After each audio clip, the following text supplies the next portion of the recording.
Welcome back to our YouTube channel Ivory Dentistry.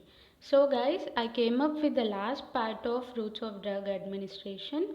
Hope you watched part 1 and part 2, and please tell how it is in the comment section. So let's get started. So as we read previously, the routes of drug administration is of enteral, parenteral and topical.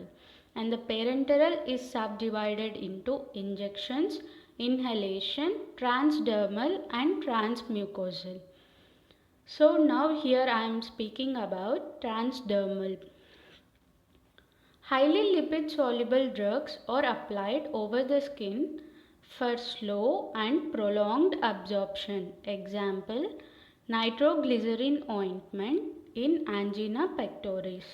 So the forms of transdermal are adhesive units, infusion, iontophoresis, jet injection. Adhesive units. These are the patches of different shapes and size made to suit the area of applications. So the drug solution is held in a reservoir between an outer layer and a porous layer, and the membrane is smeared with an adhesive to hold on to the area of application. The drug slowly diffuses through the membrane and percutaneous absorption occurs.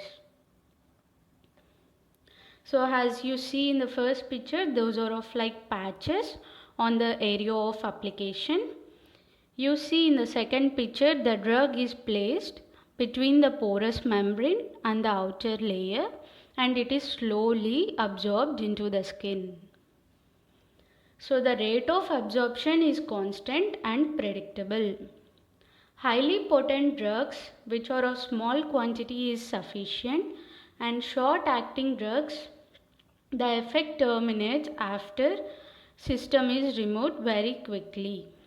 These two drugs are very suitable for the use of adhesive units. So the sites of applications are chest, abdomen, upper arm, mastoid region, back and scrotum. Examples are of iosine, nitroglycerin, testosterone, estrogen and fentanyl transdermal patches. So the advantages are duration of action is prolonged, provides constant plasma drug levels, and the patient compliance is good. That means the patient will be able to tolerate it. So the disadvantages are large doses cannot be given, may cause irritation to the skin, and this is very expensive. Next is of injection. Route where drug rubbed onto the skin gets absorbed to produce systemic effects. Next is of iontophoresis. In this, the galvanic current is used for bringing the penetration of lipid insoluble drugs into the deeper tissues where the action is to be taken.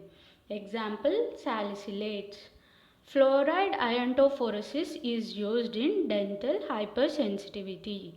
So we use this most. So in the first picture you can see induction. The drug is rubbed on the skin and it gets absorbed for the systemic effects.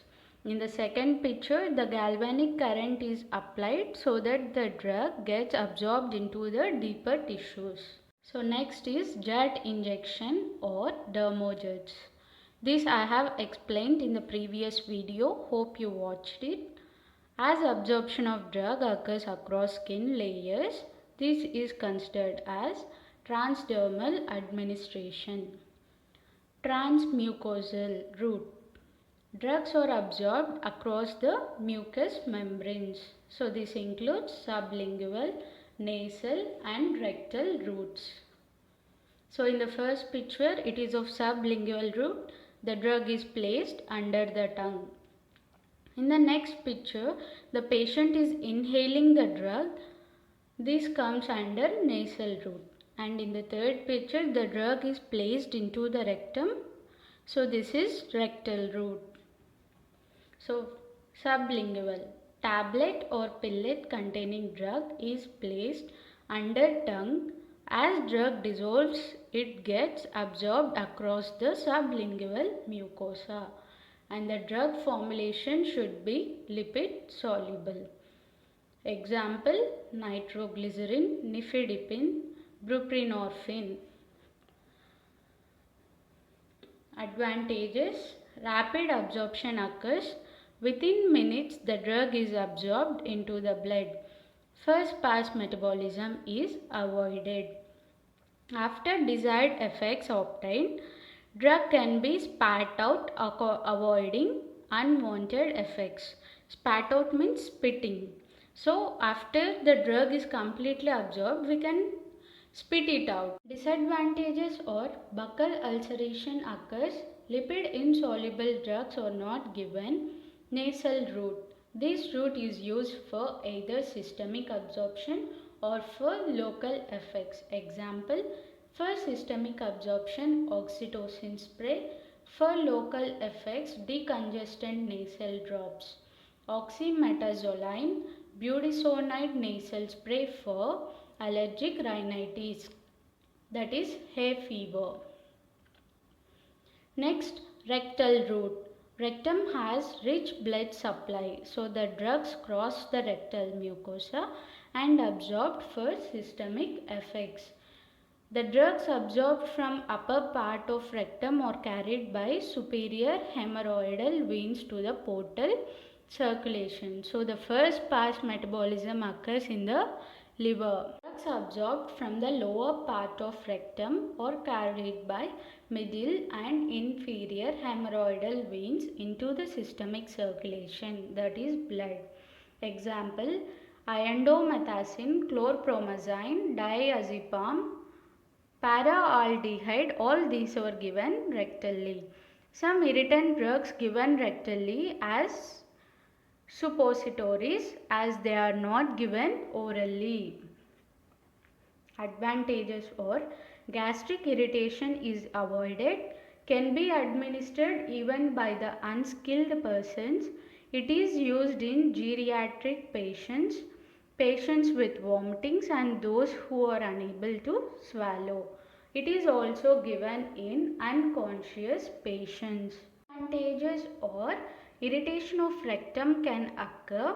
Absorption may be irregular and unpredictable, and the drugs were given rectally even as enema. Enema means administration of drug into rectum in liquid form. It may be of evacuant enema or retention enema. So here the fluid is given into the rectum. This is enema process.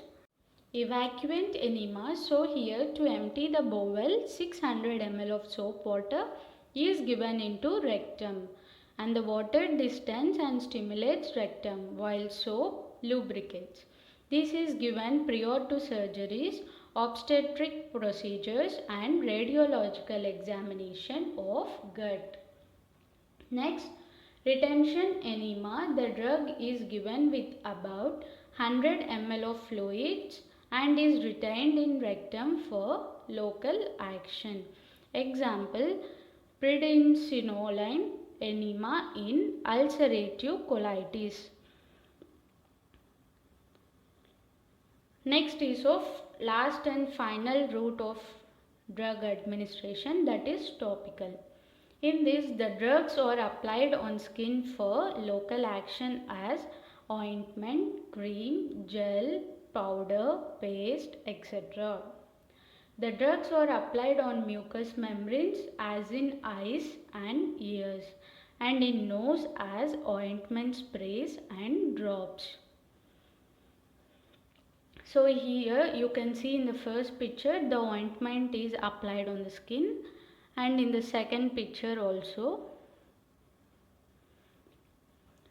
Drugs given as suppositories for rectum: Baugi for urethra, Pissary and Douch for vagina or rectum. Suppositories means these are the cylindrical or conical shaped preparations which are inserted into rectum to dissolve.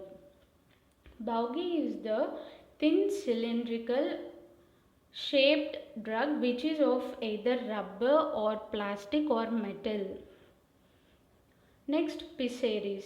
You see, oval shaped tablets are placed in vagina, providing high local concentrations of drug at the site.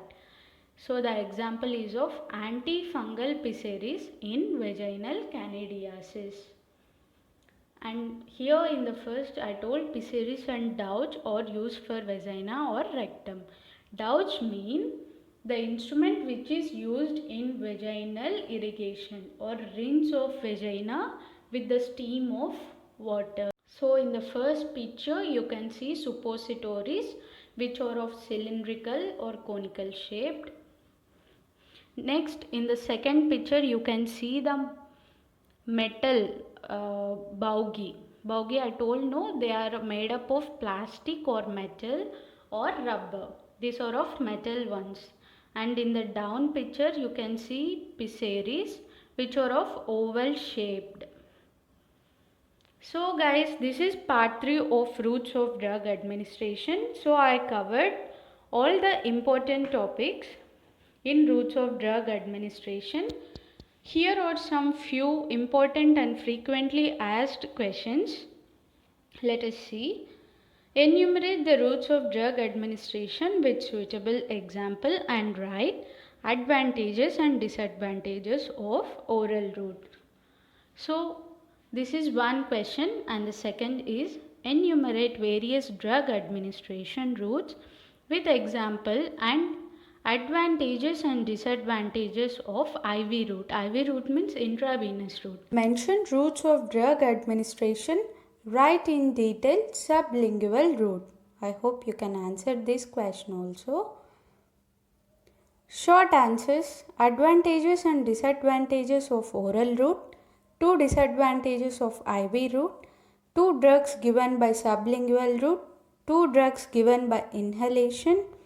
Transdermal route and drugs given. So I hope you can all answer all these questions. Guys, we are done with routes of drug administration. Hope you liked it. Please watch the previous 2-part episodes. And please like, share and subscribe to our channel. Next we are coming up with pharmacokinetics. Stay tuned. Thank you.